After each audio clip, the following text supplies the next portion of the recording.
Estábamos alabando al Señor hace unos minutos y nos estábamos gozando con la adoración al Señor, ¿verdad? Estamos alabando, gozándonos. Dice el apóstol Santiago, el que está alegre, cante salmos, cante alabanzas. Cuando estamos gozosos, tenemos que alabar el nombre del Señor. Y cuando cantamos tenemos que estar gozosos, sentir el gozo del Señor, sentir la libertad del Señor y gozarnos en la libertad del Señor. No estar con una mente cautiva en que qué van a decir, qué van a pensar, o nuestra mente volando en otro lado. ¿Será que saqué la olla del fuego? ¿Será que cerré el portón? ¿Será que mi perro tiene comida o algo? Nuestra mente a veces está en otro lado y nuestro cuerpo está acá. El Señor nos quiere íntegros, enteros, quiere decir. Estemos realmente centrados acá, concentrados en las cosas del Señor. Y cuando tenemos esa... No jueguen. Cuando tenemos esa libertad en el Señor, cuando tenemos ese gozo, realmente podamos experimentar lo que dice la palabra del Señor. Dice, estamos en la presencia del Señor. Estamos en la presencia de nuestro Dios. Y vamos realmente a cumplir en nosotros el gozo del Señor. El gozo del Señor. Y ahora, en esta hora vamos a empezar a meditar la palabra del Señor. Y llega otro gozo, tiene que ser en nuestra vida. No solamente cuando cantamos sentimos la presencia, el gozo. También cuando meditamos la palabra del Señor. Tenemos que llegar a sentir el gozo. Y no por eso vamos a forzarnos a sentir el gozo. Sino para eso tenemos que estar en oración. Y la palabra del Señor ya va a empezar a darnos ese gozo. Cuando entra a nuestro oído, vamos a empezar a gozarnos mediante la palabra ahora. Porque ya nos gozamos mediante la alabanza y a veces experimentamos solamente ese gozo. Pero cuando meditamos la palabra, nos agarra sueño, aburrimiento y muchas otras cosas que no llega el gozo. No llega el gozo en nuestra vida. Y somos inexpertos o no tenemos esa experiencia en el gozo de la palabra, en el gozo de la meditación de la palabra. También muchas otras cosas pasan cuando escuchamos la palabra del Señor. También hay... otras están predicando contra mí. Siempre que hablamos con un hermano y hablamos de esa parte que a veces se cumple. Otra vez contra mí. O otra vez contra el otro hermano. Y realmente cuando tenemos esos pensamientos, estamos anulando el gozo de la palabra. El gozo que viene a través de la palabra. Dijo el profeta Jeremías. Ustedes saben que el profeta Jeremías, como decía el hermano Claudio, se le considera, como muchos se le considera, el profeta llorón, ¿verdad?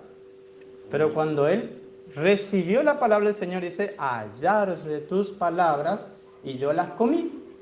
Y tus palabras me fue por gozo y por alegría en mi corazón, porque tu nombre se invocó sobre mí, oh Jehová de los ejércitos.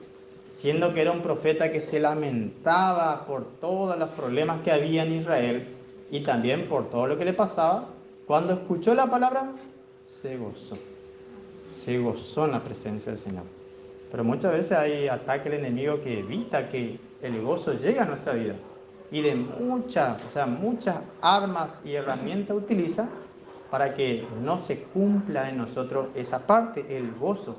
Nos gozamos cuando se canta, qué lindo, qué emocionante. Y pasa al nivel de emoción, ya no es más solamente emoción, pasa al nivel espiritual, que es un gozo espiritual. Pero en la palabra no sucede eso. No llega a concretarse en el creyente el gozo de la palabra. Siente una opresión, siente una acusación, siente como si fuera que se le está tirando una piedra. Pero cuando la palabra del Señor es dada a través del Espíritu Santo, el gozo llega sí o sí. Hasta en las tribulaciones. Me gozo en las tribulaciones, decía el apóstol Pablo. Pero no era que a él le gustaba que le peguen, sino por a través del gozo de la palabra. A través del gozo de la palabra. Y eso tenemos que pedirle al Señor e identificar en nuestra vida. Cuando no tenemos gozo, no es culpa del que predica. No está predicando con unción, la hermana, el hermano. No. Nosotros hasta cuando escuchamos un versículo, solamente sin una explicación y sin una meditación, ya empezamos a sentir un gozo porque estamos escuchando la palabra de Dios. Estamos escuchando ya la palabra del Señor. Y por eso nuestra relación depende yo con el Señor. Ningún otro puede interrumpir mi relación con el Señor. Yo sí puedo abrir puertas para que otro interrumpa mi comunión con el Señor. Pero yo soy el culpable. Nadie exterior puede interrumpir mi comunión con el Señor.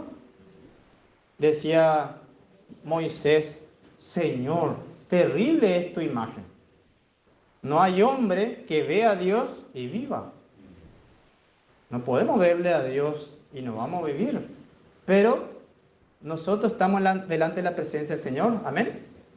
¿Y cómo vivimos? Porque Cristo se interpone en nosotros con Dios. Nuestro intermediario es Cristo. Con razón que nosotros podemos estar delante de la presencia del Señor y conocerlo al Señor, verlo al Señor. Porque Cristo. Y ahí sí entra el que predica.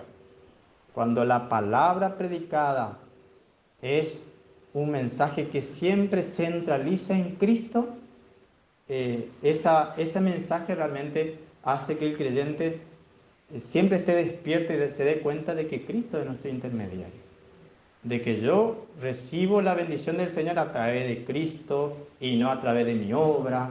Yo estoy gozándome con el Señor porque Cristo hizo por mí. Y eso hace el mensaje que es de la gracia. Empezamos nosotros a escudriñar y empezamos a tener sentidos despiertos. Cuando el mensaje es céntrico a Cristo, cristocéntrico, todo Cristo. A Cristo nos lleva el mensaje. Cuando el mensaje no nos lleva a Cristo y yo le empiezo a hablar de mí, lo que yo hice cuando era esto y lindo testimonio podemos dar. Pero cuando la predicación se suplanta por los testimonios, estamos predicando al hombre. Estamos predicando a la persona y las acciones. Y ahí ya empezamos a buscar las acciones y empezamos a buscar las obras y empezamos a cambiar la gracia por la obra. Porque se predica otro mensaje. Pero cuando se predica a Cristo, ya no se nombra el yo. Ya el yo ya está sepultado. Está crucificado y sepultado. Y Cristo en nosotros es la esperanza de gloria. El mensaje hace que el mensaje dado a través del Espíritu Santo empieza a ubicar las cosas. Empezamos a entender, tener revelación de las cosas del Señor. Porque siempre decimos con el hermano Claudio que ahí somos los que más compartimos. Y que cuando uno predica la palabra no es cosa fácil, hermano. Pero ¿saben por qué no es cosa fácil? No es porque hay mucho misterio que hay que estudiar y estudiar, no. El Espíritu Santo en nosotros nos tiene que utilizar para que seamos equilibrados cuando predicamos el mensaje. Porque si no vamos a hablar que Dios es amor. Y hablamos que Dios es amor y que nosotros tenemos que comprenderle a las personas y entender a las personas. No vamos a juzgar porque Dios es amor, pero estamos hablando una característica nomás de Dios y no estamos hablando las otras características que son del Señor. Y empezamos nosotros a tener un desequilibrio en el mensaje. Y hablamos todo de una parte nomás del Señor y que Dios es bueno y que Dios es santo, que Dios es bueno y que Dios es amor y que Dios es todo misericordia, pero no hablamos la otra parte. Se desequilibra el mensaje. Nosotros tenemos que tener discernimiento a través del Espíritu Santo para hablar el mensaje de que Dios es bueno, pero también de Dios es justo. De que hay cielo, pero también de que hay infierno. Y de que hay beneficios, bendiciones, hay premios, pero también hay castigos, hay reprensión de parte del Señor. Y eso, si no es equilibrado por el Espíritu Santo, va a haber un desequilibrio, se va a predicar más uno que otro, o nada de las cosas del Señor en una cierta parte, y se va a predicar mucho de algo, y vamos capaz que empacharnos espiritualmente cuando llegue a ser. La palabra del Señor habla, por ejemplo, de dos sabidurías: la sabiduría de Dios y la sabiduría de los hombres. Si yo solamente hablo de la sabiduría de Dios, que es lo más alto, ¿en dónde queda la sabiduría de los hombres?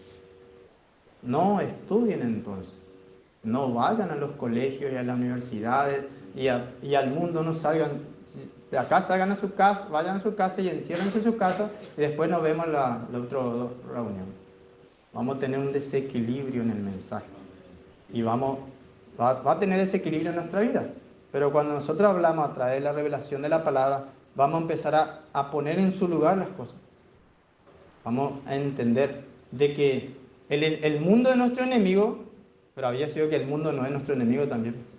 ¿Y cómo comprendemos eso? Que el mundo es nuestro enemigo, pero el mundo no es nuestro enemigo. Porque había sido que cuando damos la palabra a través del Espíritu Santo, no habla del mundo en su naturaleza, en su materialismo. Habla del espíritu que hay en el mundo y del sistema que hay del mundo y de la corrupción que logró el enemigo hacer eso. Porque si no, vamos a tener un mal entendimiento de las cosas, en muchas cosas, en muchas cosas.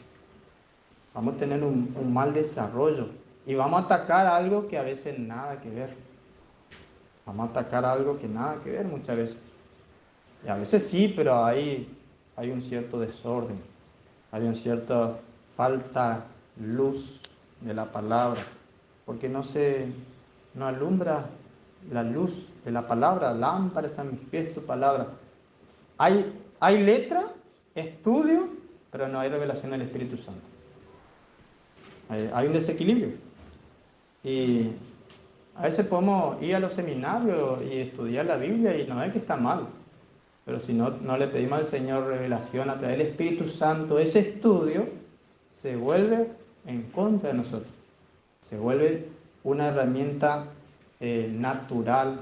Y ahí Pablo con razón que dice la letra mata. La letra mata. Pero habla de un estudio de la palabra sin la revelación, sin la meditación del Espíritu Santo, sin el compartir. Por eso es importante que nosotros vamos a tener esa luz en las cosas del Señor y darnos cuenta. Hoy me gustó mucho lo que compartimos y voy a volver a repasar unos versículos y después vamos a avanzar un poquito más. Hechos 18.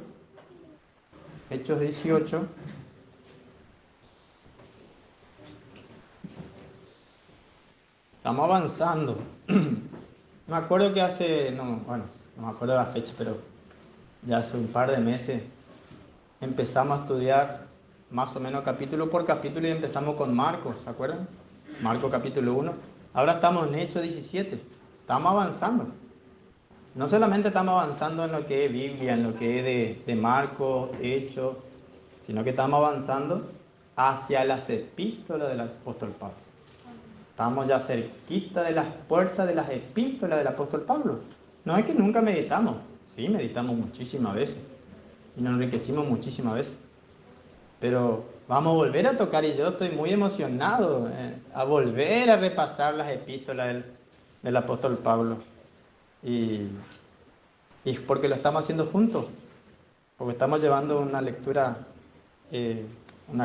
acompañada.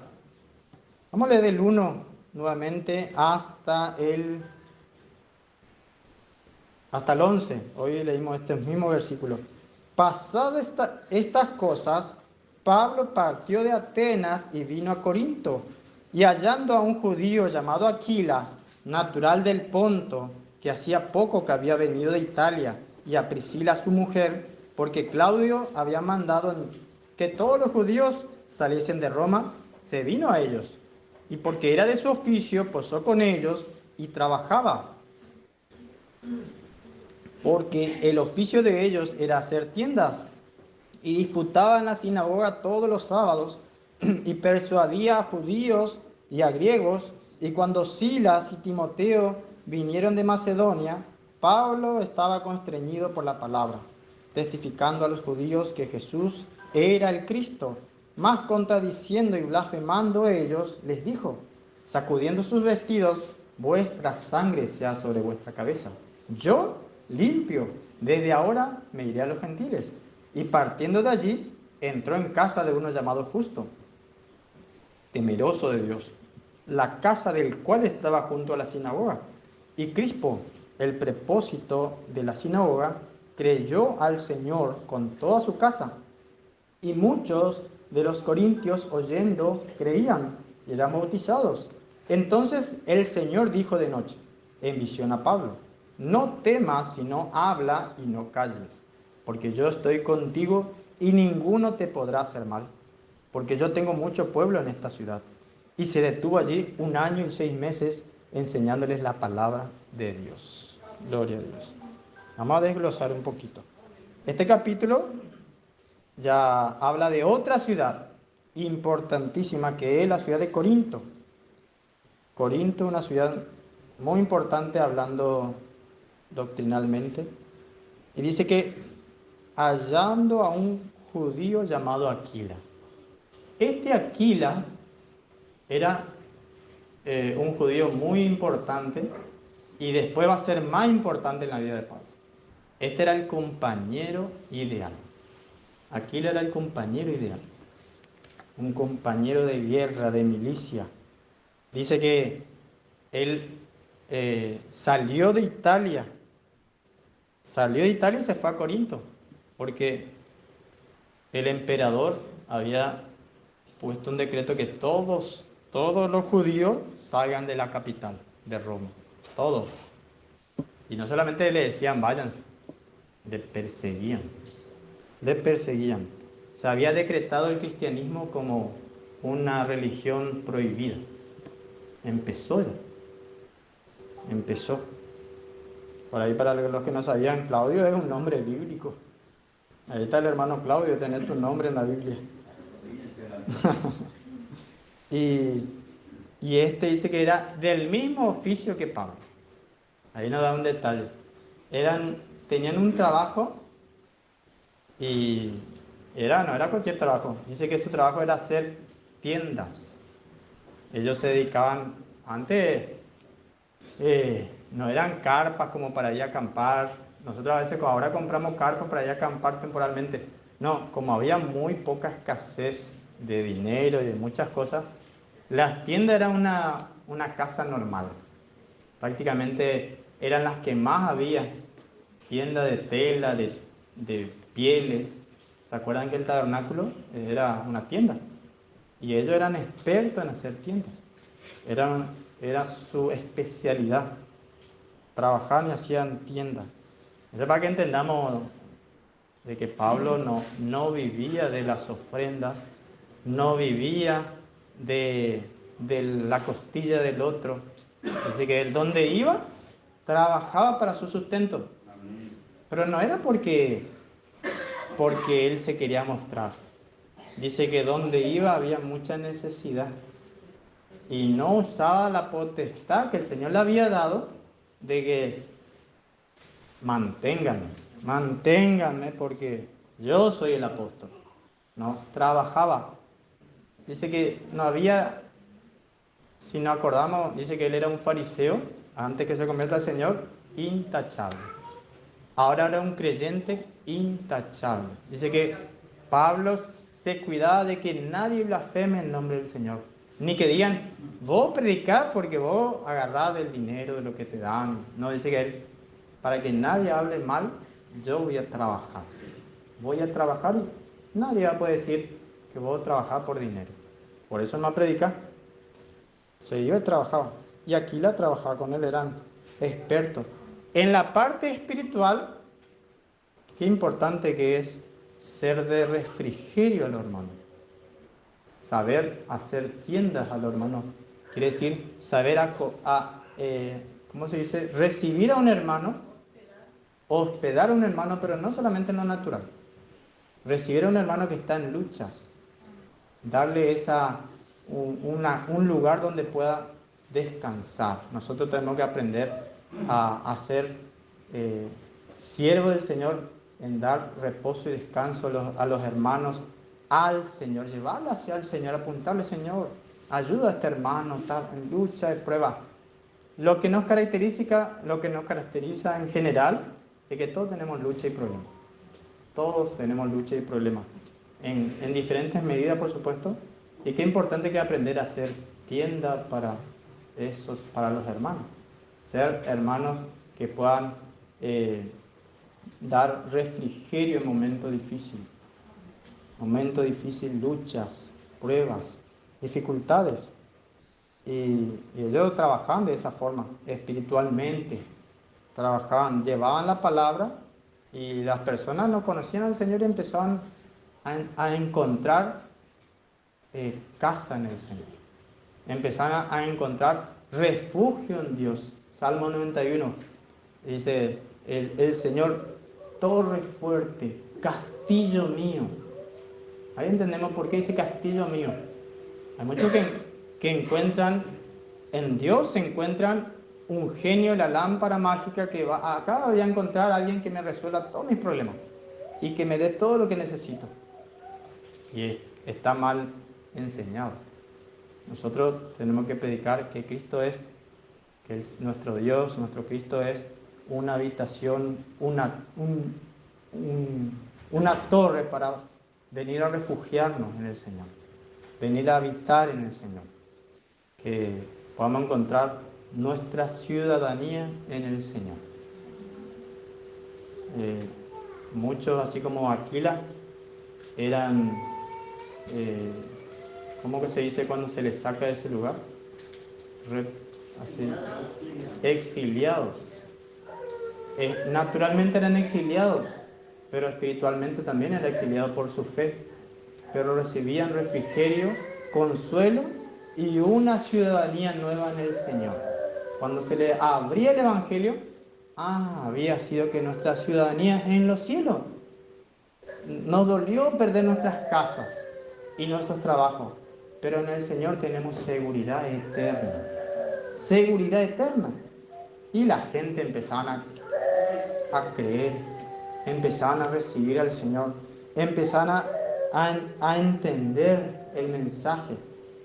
Y hay muchos que reclamaban: si Dios es tan bueno, ¿por qué nos persiguen tanto? Empezaron a entender las situaciones, los momentos y las luchas. ¿Por qué vienen las luchas? ¿Para qué vienen las luchas? ¿Cómo vienen las luchas? Cuando es lucha, cuando es prueba y cuando es castigo, empezaron a tener discernimiento. Sabían por qué venía y cuándo iba a venir y cuándo iba a terminar. Todos sabían. Ya cuando la palabra del Señor empezaban a compartir, estos hermanos empezaban a entender. Y había una congregación de judíos, una sinagoga, que contradecía lo que Pablo decía. Hablaban blasfemia contra lo que decía Pablo, contra el Evangelio. Pero él no se cansaba y hablaba la palabra del Señor. Y hablaba la palabra del Señor. Tanto que estaba la sinagoga acá y había una persona que vivía al lado de la sinagoga y él era el que cuidaba la sinagoga. El horario de reunión él se iba a abrir y limpiaba todo, acomodaba todo, y cuando terminaba también las reuniones cerraba, limpiaba todo y cerraba. Ese se convirtió al Señor, dice la palabra. Ese recibió al Señor, siendo que él estaba enseñado por lo de la sinagoga, que contradecían el mensaje de Pablo, pero recibió al Señor él y toda su casa, el prepósito de la sinagoga, el principal de la sinagoga, el que tenía que estar encargado. Ahora dijo, en el capítulo anterior habíamos encontrado el que cuidaba el areópago. Ahora dijo el del areópago, que era Dionisio: busquen otro que cuide el areópago, porque yo ya no voy a estar más. Yo ya me convertí al Señor. Crispo también dijo: van a tener que buscar otro encargado, porque ahora yo tengo otra ciudadanía. Creo en el Señor. Y cambió su vida. Y quedó otra vez otro apodo, ahí está Crispo, el prepósito de la sinagoga, pero que Dogma ya no era más de esa sinagoga, y ahora era de el cuerpo de Cristo, el cuerpo de Cristo, y creían en el Señor. Dice que a pesar de la cosa positiva había lucha, y el Señor le alentaba a Pablo, como decíamos, cuando escuchamos la palabra del Señor y escuchamos con un oído dócil, escuchamos la voz del Señor cuando nos alienta. Pablo sí que escuchó y le dijo al Señor: Pablo, no temas, no temas, no habla y no calles, trabaja, yo estoy contigo, ninguno te podrá hacer mal, ninguno te podrá hacer mal. Pero Pablo, trabaja porque yo tengo mucho pueblo todavía en esta ciudad. Hay mucho que tiene que convertirse al Señor. Ese es un mensaje para nosotros también. En nuestra familia hay mucho pueblo del Señor. En nuestro trabajo hay mucho pueblo del Señor. En nuestro barrio todavía hay mucho pueblo del Señor. En donde estamos hay mucho, en este mundo hay mucho pueblo del Señor todavía. Que nosotros tenemos que trabajar. Pedir al Señor. Por supuesto, cuando hablamos de trabajar no estamos diciendo salgan de ahora y vayan a predicar. No hay que apurarlo. Hay que pedir al Señor preparación. Escuchar la palabra y prepararnos. Donde estemos, el Señor nos va a utilizar. Porque hay mucho pueblo todavía. El Señor dice que no va... Ustedes saben que va a venir la tribulación, ¿verdad? Pero no va a venir la tribulación hasta que todos los que son escogidos crean en el Señor. Porque tienen que creer en el Señor.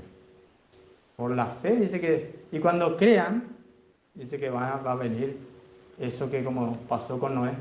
Noé creyó que iba a venir un diluvio y vino el diluvio por causa de la fe de Moisés.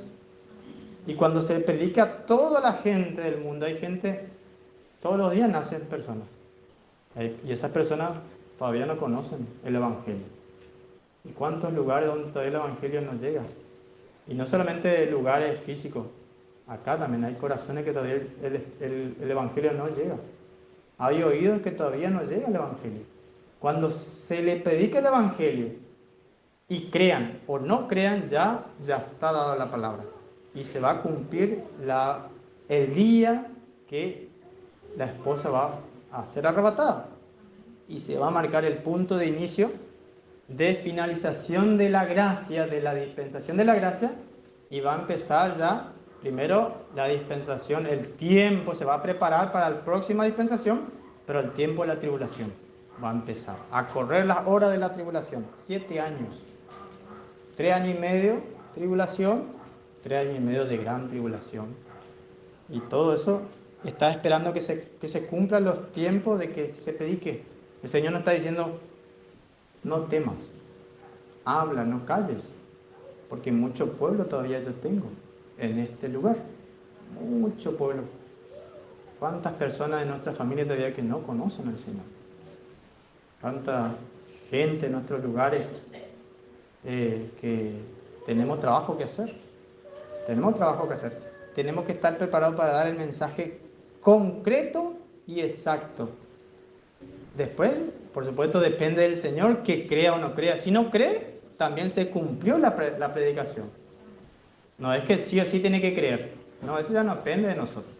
No depende de nosotros que crea o no crea. Depende de nosotros predicar el mensaje concreto, correcto. Que no crea también se cumple. Porque están los que van a ser juzgados en el día del Señor porque no creyeron. O sea que sí o sí la palabra del Señor tiene que llegar a sus oídos. Sí o sí la palabra del Señor tiene que llegar a sus oídos. Que crean es porque el Señor ya los escogió. Y que no crean es porque también el Señor ya no le dio esa gracia. Y se va a cumplir. Va a llegar el día que el Señor va a decir: porque no creíste, esto es tu pago. Y porque creíste, también esto es tu recompensa. Y Pablo le dijo, el Señor le dijo a Pablo. Y Corinto, no, fue una ciudad de balde. Se abrió una congregación muy importante en la ciudad. Tan importante que una de las pocas congregaciones que se le escribió 2 cartas. Se preocupaba Pablo por estos hermanos. Se preocupaba.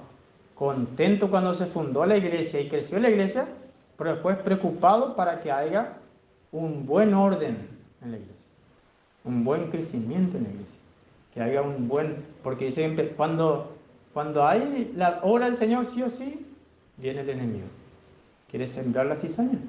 Dice que Pablo decía, ¿cómo puede ser que hayan venido otros y den otro mensaje, otra palabra? Lo de Gálatas también, ¿quién nos fascinó para no obedecer la verdad? ¿Quién nos fascinó? Por eso la ciudad de Corintio es una ciudad muy importante y tiene su profunda enseñanza. Y cuando lleguemos a la epístola de los Corintios, vamos a encontrar doctrinas. Vamos a encontrar que no solamente hay un saludo, ¿cómo están, hermanos? ¿Todo bien? Qué lindo, les saludo. No, empieza a decir, hermanos, en lo que respecta a las divisiones hay que hacer esto. Con lo que respecta a la vida carnal hay que hacer esto. Capítulo 3. Con lo que respecta a los pecados, por ejemplo, hay pecado en la iglesia, hay que hacer esto. Capítulo 5. Con lo que respecta al pecado espiritual, capítulo 6, hay que hacer esto. Y así el apóstol Pablo le empieza a dar, no solamente no es consejo, le aconsejo, hermano, no, doctrina. El Señor manda así. El Señor manda así. Esto tengo de parte del Señor. Por supuesto, también doy mis consejos como persona, como hermano, como apóstol. Pero tengo mandamiento de parte del Señor para darle. Y cuando hay mandamiento de parte del Señor, no hay opción. No es que si quieren nomás pueden obedecer, hermanos, el mandamiento del Señor. Cuando hay mandamiento, hay que obedecer. Por eso cuando lleguemos a las cartas del apóstol Pablo, vamos a ver otro tipo de hablar de Pablo. Ya hay una palabra de que esto manda el Señor. Y si son mandamientos, ¿y cómo entonces vamos a entrar a la ley otra vez? No. Ya ahora es la ley del Espíritu de vida en Cristo Jesús. Ya es una diferente ley. Ya es un mandamiento espiritual. Pero eso por supuesto lo vamos a ir más adelante, viendo. Vamos a aprovechar los tiempos, vamos a aprovechar ahora que estamos entrando recién en estas cartas. Y después ya vamos a tener tiempo de ir ahí. Y dijo el Señor, no te apures, Pablo, porque Pablo había días había ciudades que él se quedaba 2 o 3 días. En Corinto se quedó, en Corinto, 1 año y medio. 1 año y medio. Había mucho trabajo que hacer. Así que pidamos al Señor, hermano, que siempre tengamos esa luz, revelación de la palabra, entendimiento y que podamos seguir meditando a través de ese Espíritu Santo todo lo que es la palabra de Dios. Que el Señor siga bendiciendo, hermano.